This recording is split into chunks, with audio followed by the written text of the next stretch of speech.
একঘেয়েমি পটল খেতে খেতে আর ভালো না লাগলে পটলের এই রেসিপিটি একবার তৈরি করে ফেলুন। ভাত বা রুটির সাথে খেতে দুর্দান্ত লাগে।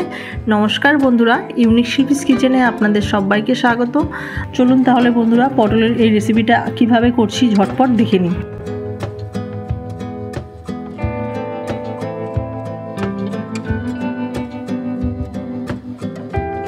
রান্নাটি করার জন্য এখানে আমি দেখুন বন্ধুরা 14 পিস ছোট সাইজের পটল নিয়েছি আর পটলের গায়ের অল্প অল্প করে খোসা আমি ফেলে দিয়েছি। এবার দেখুন পটলগুলোকে আমি কেটে নিচ্ছি, পাতলা পাতলা করে পটলগুলোকে আমি কেটে নিচ্ছি। তো দেখুন বন্ধুরা এরকম পাতলা করে আমি পটলগুলোকে কেটে নিয়েছি। তো এইভাবে এক এক করে সবকটি পটল আমি কেটে নেব। তো দেখুন সবকটি পটল আমার কেটে ভালো করে পরিষ্কার করে নেওয়া হয়ে গেছে। এইবার আমি গ্যাস ওভেনে কড়াই বসিয়ে দিলাম। কড়াইতে দিয়ে দিচ্ছি পরিমাণ মতো সর্ষের তেল। আমি রান্নাটি সর্ষের তেল দিয়েই করছি। তেলটা ভালো মতো গরম হয়ে গেলে তেলের মধ্যে আমি যে পটলগুলো কেটে রেখেছিলাম সেই কেটে রাখা পটলগুলো তেলের মধ্যে দিয়ে নাড়াচাড়া করে নিয়ে ভেজে নেব।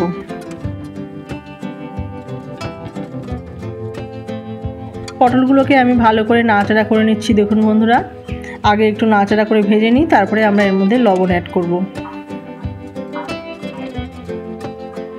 পটলগুলোকে ভালো করে নাড়াচাড়া করে নেওয়া হয়ে গেছে। এবার সামান্য একটু লবণ দিয়ে দিচ্ছি পটলের মধ্যে, তাহলে পটলগুলো ভালো করে লবণ ঢুকবে ভেতরে আর খেতেও ভালো লাগবে। তো দেখুন লবণ দিয়ে আবারও পটলগুলোকে সুন্দরভাবে নাড়াচাড়া করে নিচ্ছি।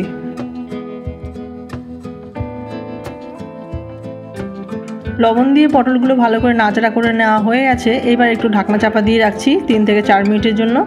3 থেকে 4 মিনিট পর ঢাকনা চাপা খুলে দিয়েছি। লবণ দেওয়ার কারণে পটল থেকে কিছুটা জল বেরিয়েছে, সেই জলেই পটলটা সেদ্ধ হয়ে গেছে আর ভাজাও হয়ে যাচ্ছে। তো দেখুন বন্ধুরা আমি আবারও পটলগুলোকে সুন্দরভাবে নাড়াচাড়া দিয়ে নিচ্ছি আর গ্যাসের ফ্লেমটাকে এবার একটু হাই করে নিচ্ছি, যে পটলের ভেতরে যে অতিরিক্ত জলটা থাকবে সেটাকে আমরা শুকিয়ে নেব। তো শুকিয়ে নিয়ে নাড়াচাড়া করে নিয়ে লাল লাল করে পটলগুলোকে ভেজে নেব। তো বন্ধুরা আমার ভিডিওটা যদি আপনাদের ভালো লেগে থাকে তাহলে একটা করে লাইক করবেন, কমেন্ট করবেন আর সাবস্ক্রাইব করে পাশে থাকবেন। স্কিপ না করে পুরো ভিডিওটা দেখবেন, আশা করছি আপনাদের ভালো লাগবে। কিছুক্ষণ সময় ধরে গ্যাসের ফ্লেমটাকে হাই করে নিয়ে নাড়াচাড়া করে পটলগুলোকে লাল লাল করে ভেজে নিয়েছি। দেখুন বন্ধুরা এর থেকে বেশি আর ভাজছি না। এবার আমরা পটলগুলোকে তুলে নিচ্ছি। পটল ভাজাগুলোকে আমার সব তুলে নেওয়া হয়ে গেছে। এইবার ওই কড়াইতেই আমি দিয়ে দিচ্ছি আরও কিছুটা সর্ষের তেল। পরিমাণ অনুযায়ী আপনারা সর্ষের তেল দিয়ে নেবেন। তেলটা ভালো মতো গরম হয়ে গেছে আর তেলের মধ্যে আমি ফোড়ন দিলাম সামান্য একটু গোটা জিরে। গোটা জিরে একটু লাল হয়ে গেলে আমরা এর মধ্যে দিয়ে দিচ্ছি 2টো মিডিয়াম সাইজের স্লাইস করে কেটে নেওয়া পেঁয়াজ। আমি পেঁয়াজের পরিমাণটা একটু বেশি নিয়েছি, কারণ এই রান্নাটিতে পেঁয়াজ বেশি দিলে খেতে বেশি ভালো লাগবে। তো দেখুন পেঁয়াজ দিয়ে এবার নাড়াচাড়া করে লাল লাল করে পেঁয়াজগুলোকে আমরা ভেজে নেব। পেঁয়াজগুলো একটু ভাজা ভাজা হয়ে গেছে। এবার এর মধ্যে আমরা অ্যাড করে দিলাম 2টো কুচনো কাঁচা লঙ্কা। লঙ্কার পরিমাণটা অবশ্যই আপনাদের স্বাদ অনুযায়ী দিয়ে নেবেন। আর লঙ্কা দিয়ে একটু নাড়াচাড়া করে নিলাম। নাড়াচাড়া করে নিয়ে আর একটু লাল লাল করে ভেজে নিলাম। তো তারপরে আমরা এর মধ্যে অ্যাড করে দিলাম দেখুন 1/2 চামচ মতো আদা আর রসুন বাটা। আদা রসুন বাটা পেঁয়াজের মধ্যে দিয়ে ভালো করে একটু কষিয়ে নিচ্ছি। ভালো করে কষানো হয়ে গেলে, কাঁচা গন্ধ বেরিয়ে গেলে তারপরে আমরা এর মধ্যে অ্যাড করে দিচ্ছি বাদবাকি উপকরণগুলো। তো দেখুন বন্ধুরা পেঁয়াজ আদা রসুন সুন্দরভাবে কষানো হয়ে গেছে, কাঁচা গন্ধ বেরিয়ে গেছে। এইবার আমরা এর মধ্যে অ্যাড করে দিলাম অর্ধেকটা সাইজ করে কেটে নেওয়া টমেটো, স্বাদ অনুযায়ী লবণ আর দিয়ে দিলাম পরিমাণ মতো হলুদ গুঁড়ো আর দিয়ে দিচ্ছি 1/2 চামচ থেকে একটু কম জিরের গুঁড়ো আর দিয়ে দিলাম সামান্য একটু লঙ্কার গুঁড়ো। তো লবণটা অবশ্যই আপনাদের স্বাদ অনুযায়ী দিয়ে নেবেন, কারণ পটল ভাজার সময়ও আমি লবণ দিয়েছিলাম। এইবার সব মশলা দিয়ে দেখুন সুন্দরভাবে আমি কষিয়ে নিচ্ছি।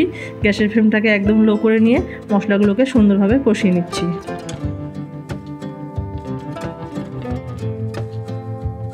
মশলা খুব ভালোভাবে কষানো হয়ে গেছে দেখুন বন্ধুরা। এবার মশলাগুলোকে একটা সাইড করে রেখে আমরা এই পাশে দিয়ে দিচ্ছি 2টো ডিম। তো দেখুন ডিমটা আমি ডিরেক্ট দিয়ে দিলাম আর দিয়ে দিচ্ছি সামান্য একটু লবণ। লবণটা ডিমের যতটুকু প্রয়োজন ততটা লবণ দিলাম। এবার ডিমটাকে আমরা একটু ফ্রাই করে নেব। সাইডেই রেখেই আমরা ডিমটাকে ফ্রাই করে নিচ্ছি। ডিম ভালো করে ফ্রাই করে নেওয়া হয়ে গেলে তারপরে আমরা মশলার সঙ্গে ডিম মিশিয়ে নেব।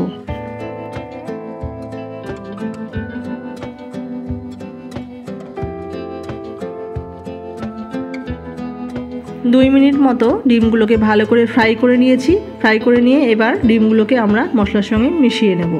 তো দেখুন সব মশলার সঙ্গে ডিম ভালো করে এবার মিশিয়ে নিচ্ছি। মিশিয়ে নিয়ে ভালো করে কষিয়ে নেব।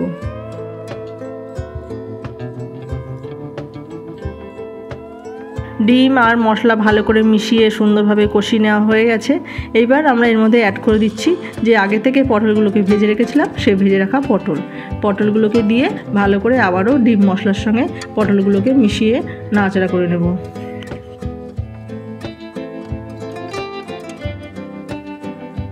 ডিম মশলা পটল সব সুন্দরভাবে নাড়াচাড়া করে 2 মিনিট মতো কষিয়ে নিয়েছি। এইবার এর মধ্যে আমরা সামান্য একটু জল দিয়ে দিচ্ছি যাতে পটলের সঙ্গে আর ডিমের সঙ্গে মশলাটা ভালোভাবে মেশে আর খেতে ভালো লাগে। একদম খুব সামান্য দিচ্ছি। রান্নাটি কিন্তু ফ্রাইই হবে, একদম ঝোল হবে না বা মাখো হবে না, একদম শুকনো হবে। কিন্তু একটু জল মেশাচ্ছি কারণ পটলটা একটু সেদ্ধ হবে আর মশলাগুলো ডিম পটলের সঙ্গে ভালোভাবে মিশবে ওর জন্য। জল দিয়ে এবার ঢাকনা চাপা দিয়ে ঢেকে রাখছি 3 থেকে 4 মিনিটের জন্য। 3 থেকে 4 মিনিট পর ঢাকনাটা খুলে দিলাম। তো ঢাকনা খুলে এবার একটু নাড়াচাড়া করে নিচ্ছি। তো দেখুন জল কিন্তু সব শুকিয়ে গেছে, একটুও জল নেই। জাস্ট মশলার সঙ্গে পটলগুলো আর ডিমের সঙ্গে ভালো করে মেশানোর জন্য জলটা দিয়েছিলাম আর যাতে পটলটা ভালো মতো সেদ্ধ হয় তার জন্য। তো দেখুন একটু নাড়াচাড়া দিয়ে নিলাম। আমার রান্নাটা কিন্তু মোটামুটি প্রায় রেডি হয়ে গেছে। নামানোর আগে আমি এর মধ্যে দিয়ে দিচ্ছি সামান্য একটু গরম মশলা। গরম মশলাটা আমার বাড়িতে তৈরি করা, তাই আমি খুব সামান্য দিলাম। গরম মশলাটা দিয়ে আবারও একটু নাড়াচাড়া করে নিলাম। রান্না আমার হয়ে গেছে। এইবার আমি নামানোর আগে দিয়ে দিচ্ছি 1 মুঠো কুচনো ধনেপাতা দিয়ে আবারও নাড়াচাড়া করে নেব। নাড়াচাড়া করে নিয়ে এবার আমরা গ্যাসের ফ্লেমটাকে অফ করে দেবো। তো দেখুন পটল আর ডিমের এই ফ্রাই রেসিপিটা আমার পুরোপুরি রেডি। এইবার গরম গরম ভাত বা রুটির সাথে পরিবেশন করুন লোভনীয় স্বাদের পটলের এই রেসিপিটি। তাহলে বন্ধুরা আজকে আমার পটলের এই রেসিপিটি কেমন হয়েছে আপনারা কমেন্ট করে জানাবেন। আর রেসিপিটা ভালো লাগলে like comment share and subscribe করতে ভুলবেন না। চ্যানেলে যারা নতুন বন্ধু আছেন চ্যানেলটিকে সাপোর্ট করে পাশে থাকবেন। আর যারা পুরনো বন্ধু আছেন তাদেরকে অসংখ্য ধন্যবাদ। নতুন বন্ধুদেরও অসংখ্য ধন্যবাদ জানিয়ে আজকের ভিডিওটা আমি এখানেই শেষ করছি। আপনারা সবাই ভালো থাকবেন, সুস্থ থাকবেন। ধন্যবাদ।